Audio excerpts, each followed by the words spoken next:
Let's read Funny Story by Emily Henry.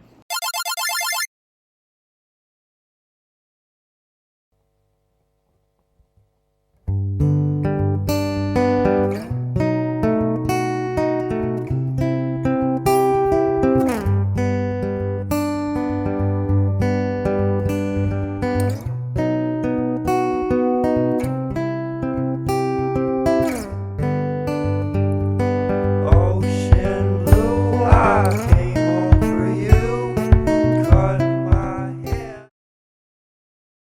Okay, hi. So, you can't really see me. Maybe I should step back onto the bed. Yeah.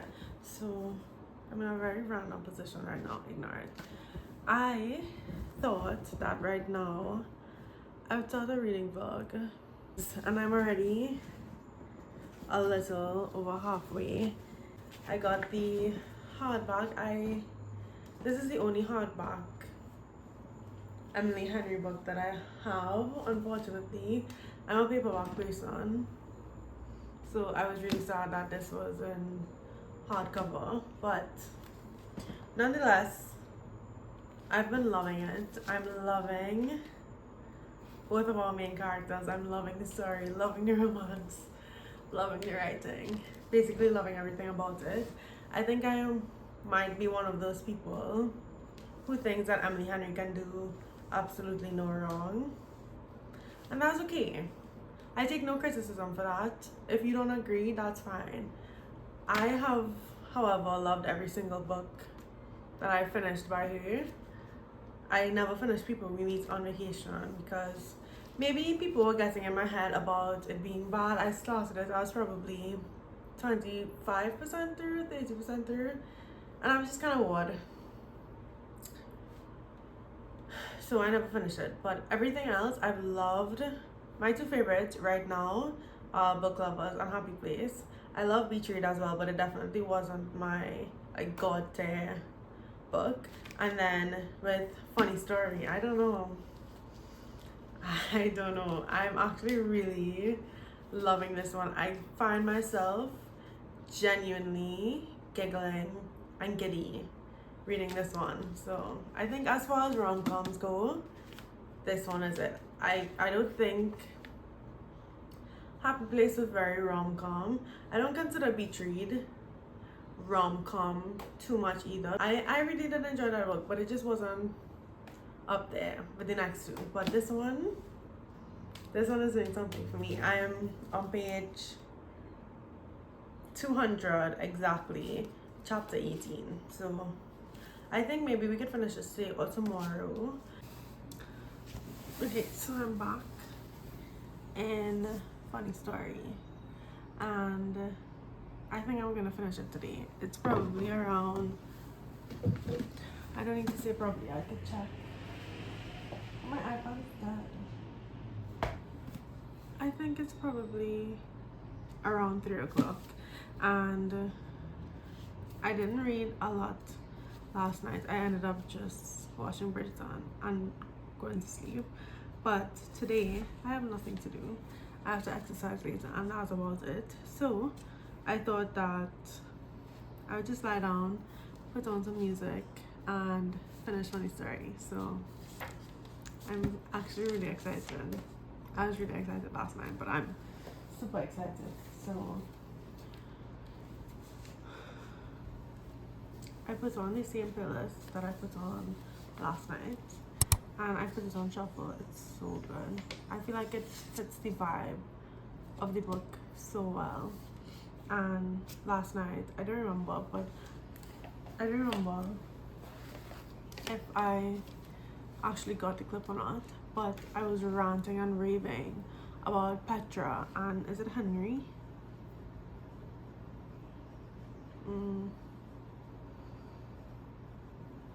Petra and Peter. Such stupid names, first of all. No hate to either, but it's the matching of the names that I'm talking about. Anyway, I think they have so much audacity to be rude and disrespectful and like pretend like they're above Daphne and Miles when they literally are completely wrong and they are the traitors in this situation and they broke their hearts. So how are you gonna tell me that? Like, you can't even be gracious and embarrassed about it. You should be embarrassed that you did that. That you broke both of their hearts like that and then just parading around, getting married in a few months, and it's just like, how you can be rude? How can you be rude right now? You don't have the ground to stand on to be rude. That's my qualm. But she's writing them well because we're supposed to hate them. So In the dress that you wear, don't you leave, now it's my time to go. I'll be waiting while you're not alone. You know me, I won't be surprised if you leave, I'll wear a disguise. Darling, don't you wait for me. Tonight I won't be coming home for tea.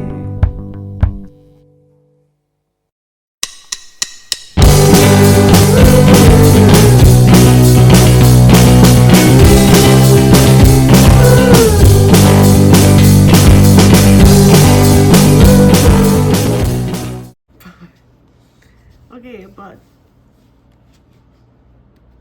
I don't trust this because look at how much I have left. There's no happy ending at the 3/4 way mark. There isn't. So I'm loving it so far. I'm definitely almost done. So it doesn't really make a lot of sense to give an update about where I am, what's happening, and how I'm feeling about it, obviously, because I forgot I brought my ice cream.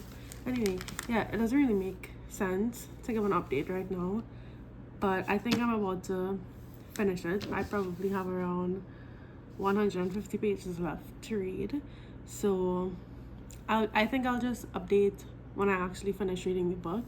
But I'm loving it. That's all I'm gonna say. And is it my favorite? I don't know.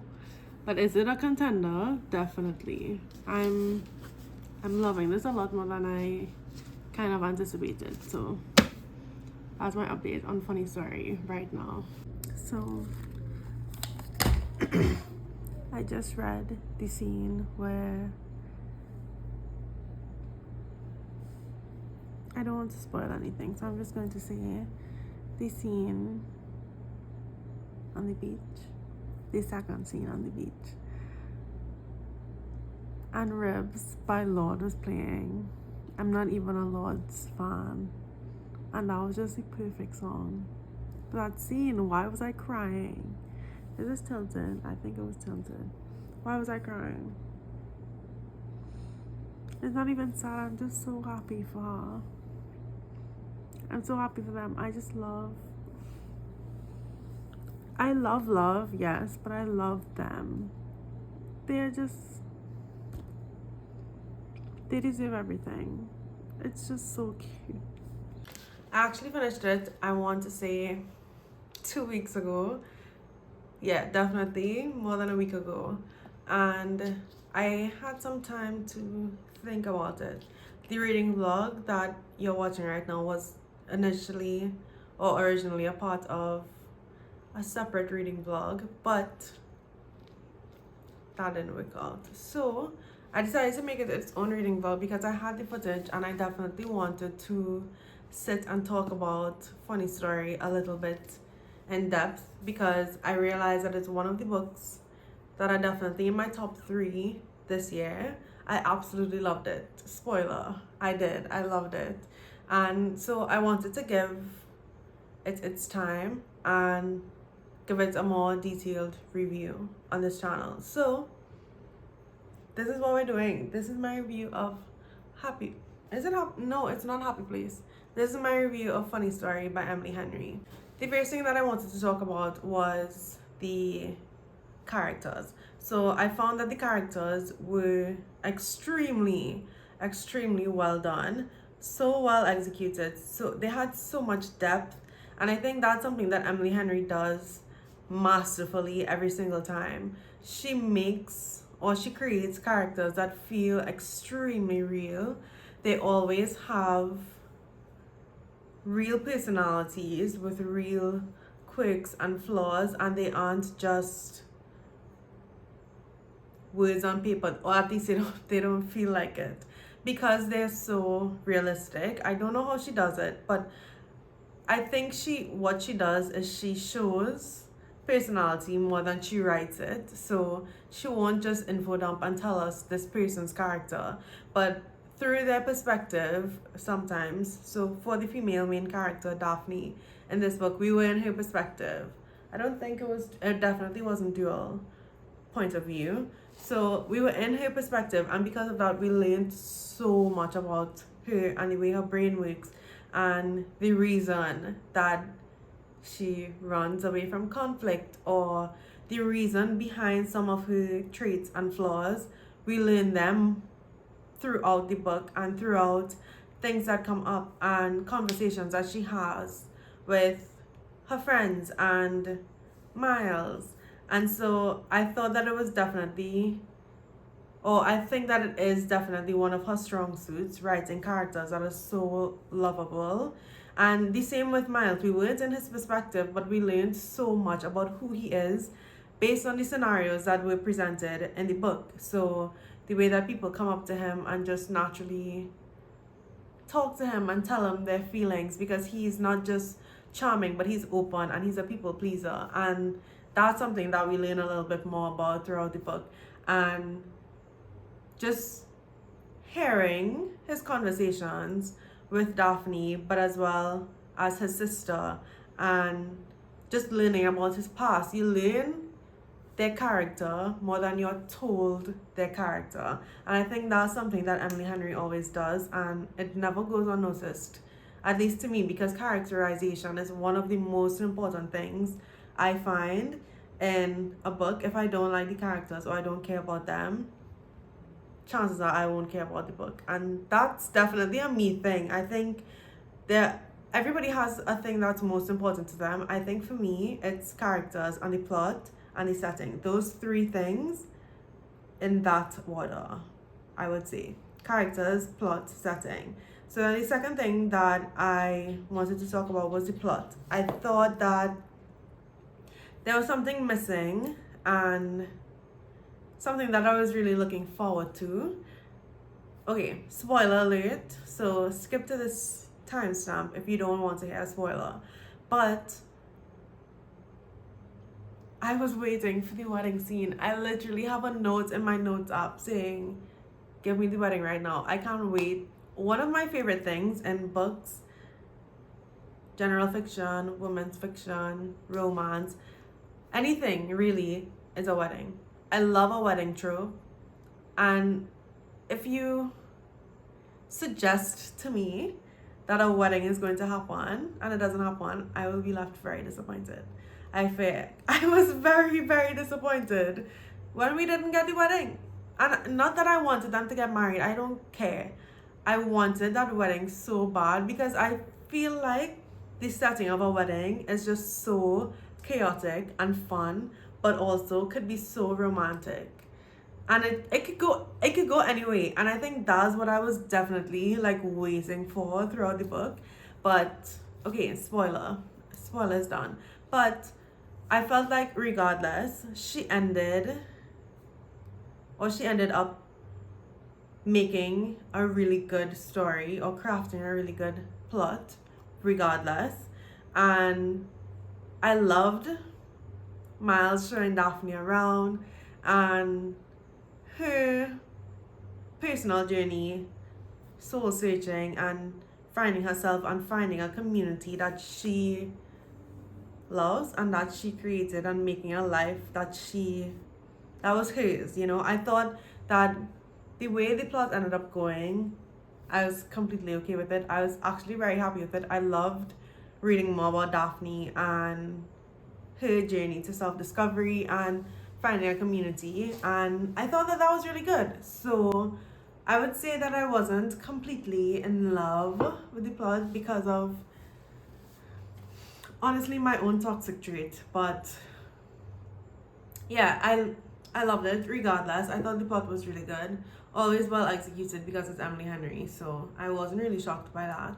But yeah, the plot was good, and then the setting was perfect. I absolutely loved. I can't remember the name of the place, but I absolutely loved it. I thought that the small town, but not small town. I don't know.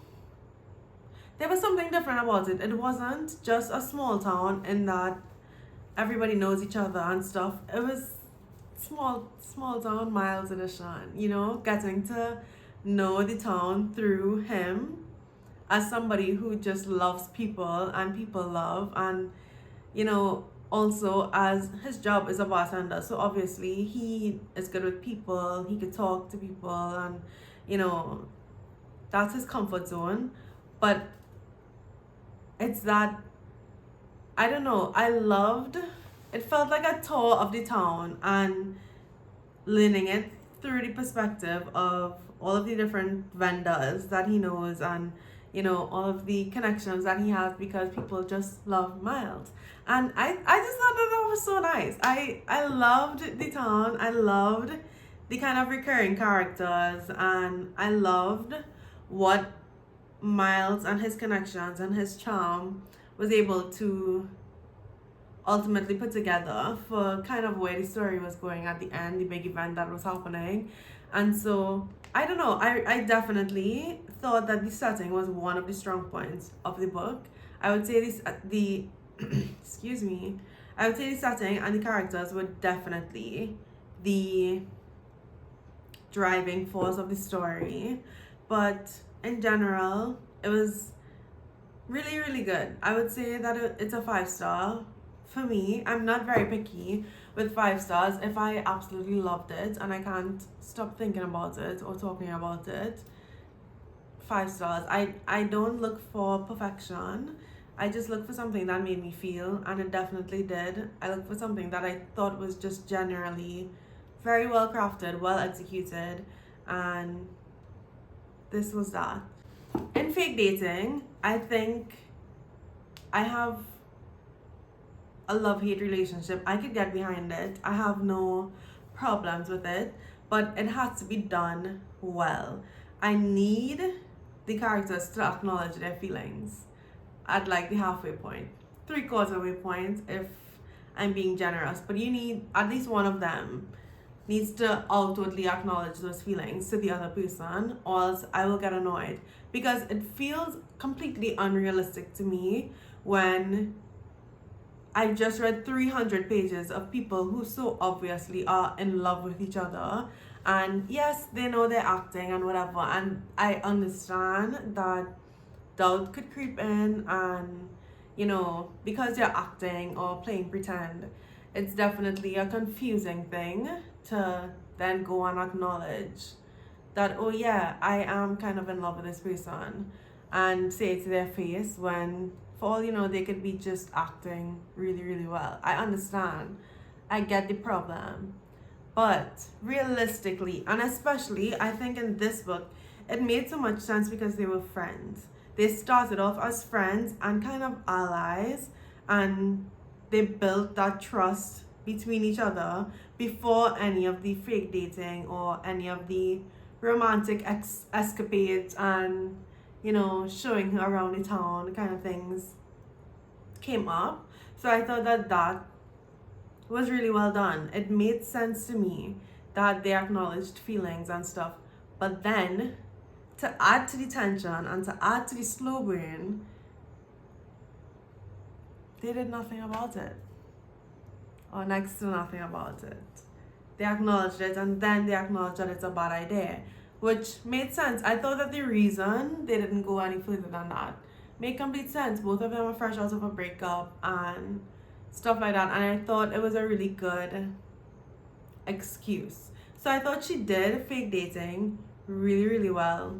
She did a lot of things really well. I really, really love this book. I think It might be my favorite. Maybe, if not my favorite, definitely top 2 with Book Lovers. Or maybe Happy Place. I don't know. Ranking Emily Henry books is very difficult to me. But yeah, I loved it. It was so good. And that's kind of all I have to say about Funny Story. She was beautiful, fantastic, so fun, definitely very funny, heartwarming, and just overall a really, really good time. So if you're even considering it, I highly, highly, highly recommend Funny Story by Emily Henry.